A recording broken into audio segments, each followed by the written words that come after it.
Hello everyone, welcome back. This is Kevin with survivalistboards.com. Today we're taking a look at the Thorfire C8S flashlight. And this has not been opened. As I open it, what I see is what you see. Got our nice little lanyard there, a couple extra O-rings.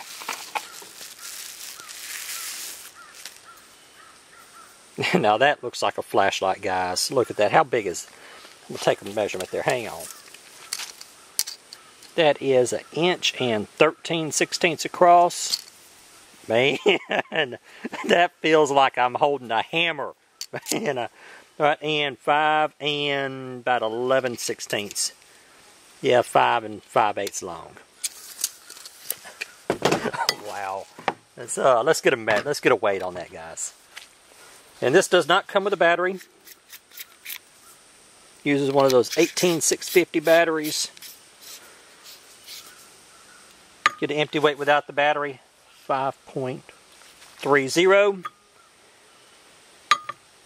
5.30. Alright, let's take that. Let's go ahead and put a battery in there. Just cannot.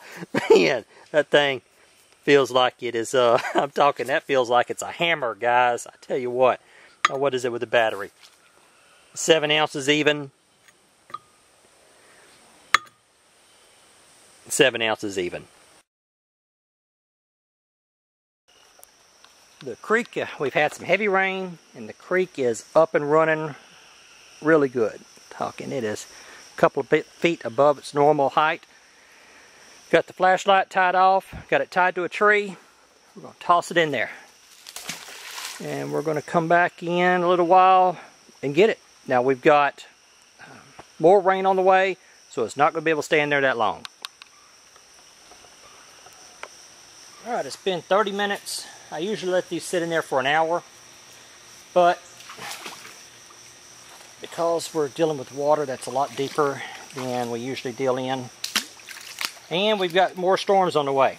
So I figure, well, I'm going to go ahead and just let it sit there for an hour.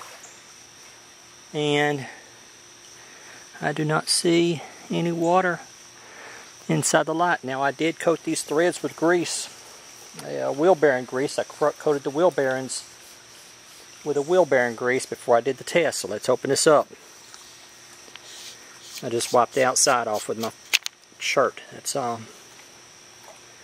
And I do not see any water. There's no water inside of there. There's no water in the toe cap. Alright, guys. Now time for the drop test. These most flashlights like this say they are good for 6 feet. We're doing 4 feet. So let's see. 1, I'm going to drop it on the bezel. 2, 3, we're going to drop it on the side one more time. Outstanding. I did not see a single flicker. Nothing. Outstanding, gentlemen. And all the brightness settings work. Alright, let's move on to the next test. Alright, everyone, it's time to get some nighttime pictures. Now, this camera does not do very well with video at night, so we're going to pause the video and we're going to take some pictures.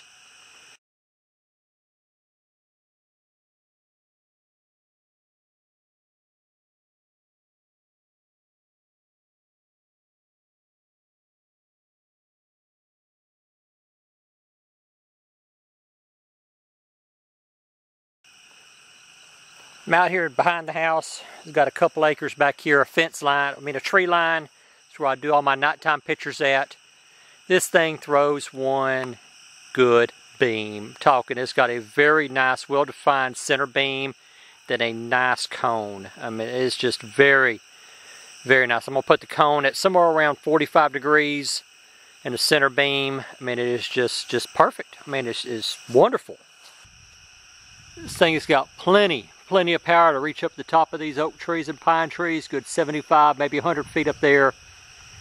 See every little detail of the bark. Everything with the pine trees. It is just bright. It's got a very nice center cone on it. I'm liking the beam. It's got that nice, clear, bright center. The cone is very nice.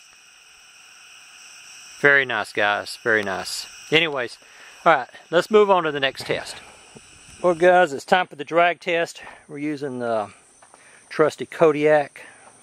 And we're going to turn that flashlight on. I remember what happened with one of the other tests. It went flying into the bushes. So we're going to turn that flashlight on in case this trot line string breaks. This has got a rating of 330 pounds. Now we're going to drag it down the road about a quarter mile or so and turn around and come back.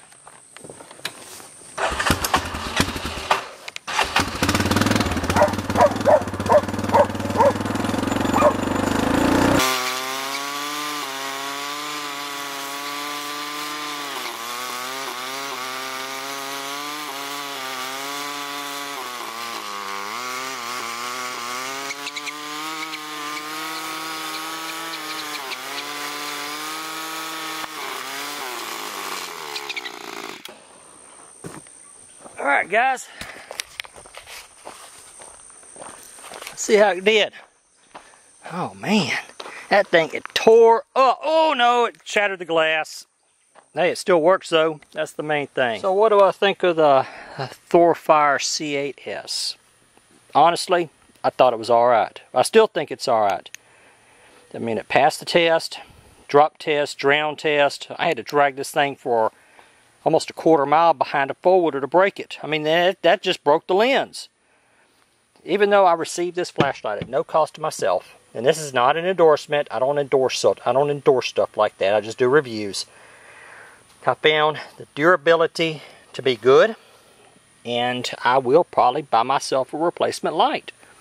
I mean, this one works. The settings, for some reason, the tail cap is not doing the brightness that it should. I don't know what happened, but it's just not bright like what it was, but it works. I mean, that's the main thing, is just that it works. Well, guys and gals, that's it for it now. And I really liked this flashlight while it was working. Thought the beam was excellent. I live out here in a rural area. I mean, it could throw that beam a couple hundred feet, 300-400 feet through there. Well, yeah, through there. Throw that beam 300 or 400 feet. It's a good solid beam and not a floodlight. It's a good spotlight, almost like a spotlight. Well, guys and gals, I hope y'all enjoyed the video. Please don't hold the glass. I mean, glass breaks. That's what it does. And just don't hold that behind against the flashlight, because the drag test is rather severe. I mean, it's find out whether the flashlight is going to break or not. Okay, anyway, guys and gals, I will talk to y'all later. I hope y'all enjoyed the video. And please like and share. Talk to y'all later.